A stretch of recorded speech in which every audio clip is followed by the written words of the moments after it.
দর্শক এই বিষয়ে আরো জানাতে আমাদের সাথে কক্সবাজার থেকে যুক্ত হচ্ছেন সহকর্মী কামরুল ইসলাম মিন্টু। মিন্টু, দালাল চক্রকে ধরতে পুলিশের কি ধরনের উদ্যোগ দেখছেন? পাচার রোধে প্রশাসন থেকে সবাইকে সচেতন করতে কোনো প্রচার আছে কিনা, এই বিষয়ে কি তথ্য আছে আপনার কাছে? কক্সবাজার সদর, রামুখিয়া, টেকনাফ সহ বিভিন্ন জায়গা থেকে কিন্তু বেকার যুবকদেরকে টার্গেট করছে দালাল চক্র, এবং তাদেরকে তো মালয়েশিয়ায় নিয়ে যাওয়া হচ্ছে না, তাদেরকে মূলত মালয়েশিয়ার কথা বলে তাদেরকে ঘর থেকে বের করে একজন থেকে অন্যজনের কাছে বিক্রি করে দিচ্ছে।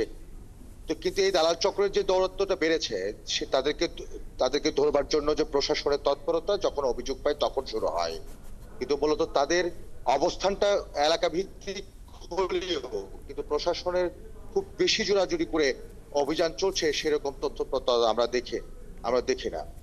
কিন্তু বিষয়টা হচ্ছে যে এখন প্রশাসন অভিযান মাঝে মধ্যে করে, যখন অভিযোগ পায় তখন আমরা দেখি যে টেকনাফ থেকে কয়েকজনকে কিছুদিন আগে ধরা হলো, যে রিপোর্ট আপনি দেখলেন, এবং এর আগেও কিছুদিন আগে আরো প্রায় 10 থেকে 15 জনকে ধরা হয়েছে। তো এটা অভিযোগের ভিত্তিতে তাদেরকে ধরা হয়, কিন্তু একেবারে সরাসরি ভাবে মূল জায়গায় আঘাত করা সেই জায়গাটা আমরা এখনো পর্যন্ত অভিযানটা আমরা দেখিনি।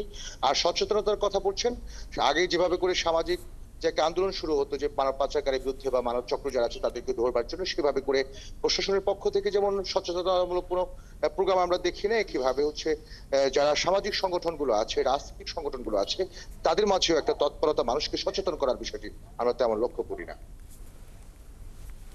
মিন্টু, আপনাকে ধন্যবাদ। দর্শক, দালাল চক্রের হাতে পড়ে মানুষের নাভিশ্বাসের কথা জানাচ্ছিলেন আমাদের সহকর্মী কামরুল ইসলাম মিন্টু।